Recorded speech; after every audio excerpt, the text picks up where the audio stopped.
All right, let's jump right in. Picture this. The screen is just a sea of red. That price chart you've been watching just nosedives. I mean, a straight, terrifying line down, wiping out traders left and right.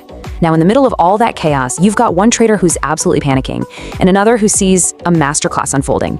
Today, we're going to break down how you can turn that market panic into your own personal system. Yeah, that's the voice. You know the one. It's the voice of every single trader who's felt that gut-wrenching punch of a sudden crash. We're going to call him Alex, our novice trader. He's watching his portfolio just evaporate in real time, and he's asking the kinds of questions that only come from pure, unfiltered fear. So, what in the world just happened? Well, this is what's known as a long short squeeze. Think of it like this. The market is a giant seesaw. You've got people betting it will go up, we call them the longs, and people betting it will go down, the shorts. A squeeze happens when the price moves so violently, so suddenly, that it basically throws everyone off the seesaw at the same time. It forces them all to sell at a huge loss.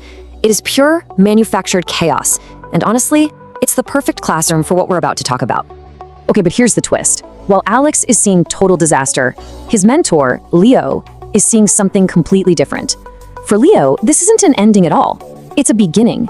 He has this core belief that the moment of absolute maximum panic, that's also the moment of maximum opportunity. And you know, this chaos didn't just come out of nowhere. It wasn't random. It turns out there were some pretty clear triggers. First up, a huge trader, what we call a whale, got forced to sell off their positions, and that started a massive domino effect. Then, something as simple as a change in the US stock market trading hours created a ton of uncertainty. And when you mix those two things together, boom, you ignite a firestorm of panic selling. And this really shows you the two mindsets in action, side by side. You've got Alex, who's completely driven by fear and what the crowd is doing. He either freezes up or, worse, sells at a massive loss. But then there's Leo. He's calm. He actually sees all this panic as a signal.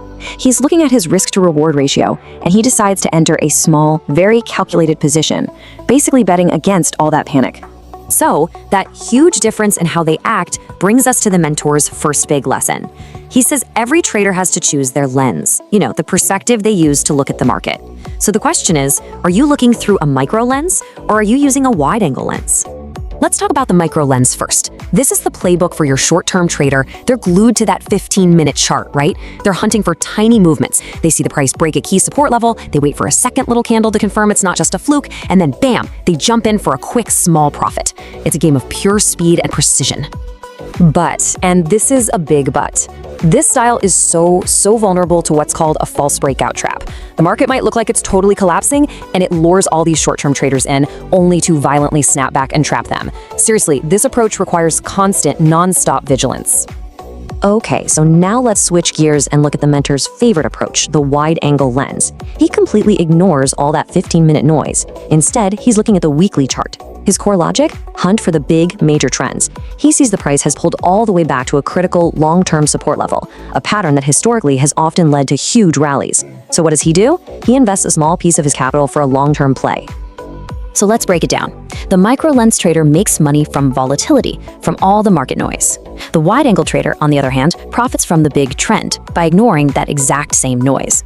One style needs constant attention for small, frequent wins. The other needs patience for big, infrequent wins. Look, neither one is better than the other, but you absolutely have to know which game you're playing. So, just as our novice Alex is trying to wrap his head around all this, the market does something crazy again. And this brings us to one of the most fascinating and dangerous parts of trading: dancing with the giants, the whales, the players who are so big they can move the entire market all by themselves.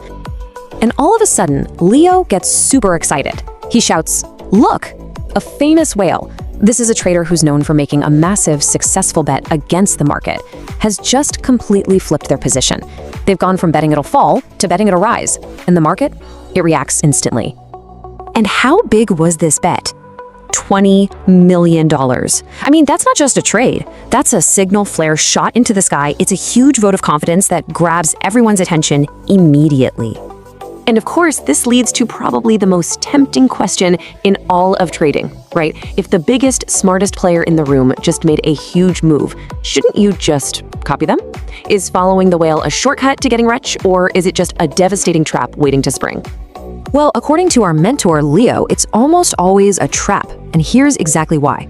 First, you've got the hedge. You're only seeing one of their trades. For all you know, they're making an opposite bet on another exchange to hedge their risk. Second, Capital. They can afford a loss that would literally wipe you out. Third, information. They probably have access to info you don't. And finally, and this one's huge, reflexivity.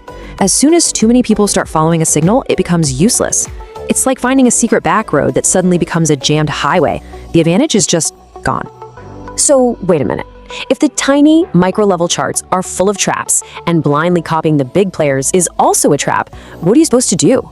Well, the mentor argues that the answer isn't on the chart at all. It's inside your own head. And this brings us to the real core philosophy of this whole explainer. So Leo makes this pretty startling claim. He says, even if you master every single technical indicator out there, your win rate probably won't get much higher than, say, 54%. Barely better than a coin flip. And why is that?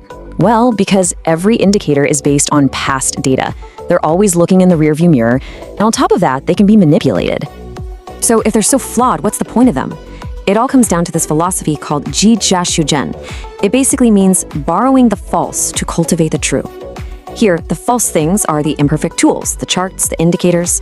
The true thing, that's your own psychology. See, the real purpose of these tools isn't to predict the future. It's to give you a framework, a system that helps you act decisively despite your own fear and greed. They're your rules of engagement for the real battle, which is against your own worst instincts. And a huge part of mastering that inner battle is understanding the brutal, honest-to-goodness nature of the game we're actually playing. Listen, when you're trading something like a contract, you're not investing in a company's brilliant future. You're not buying a piece of a dream. You are simply placing a bet on which way a number will move. And that means your profit is, quite literally, someone else's loss. This is what we call a zero-sum game. It's not like the stock market, where if a company does well, everyone who invested can win together. Now, in contract trading, the money doesn't just appear. Your profit is pulled directly out of another trader's pocket. For every single winner, there has to be an equal and opposite loser. Period. And when you finally understand all of this, the lenses, the whales, the inner game, the zero-sum nature of it all, that's how you make the final journey. That's how you transform that raw, gut-wrenching panic we started with into a calm, methodical, repeatable system. So let's put it all together. Here are the mentor's 5 core principles. Number 1, think for yourself, especially when the crowd is panicking. That's your cue to pay attention. 2, define your lens. Are you micro or wide angle? Pick one and stick to it.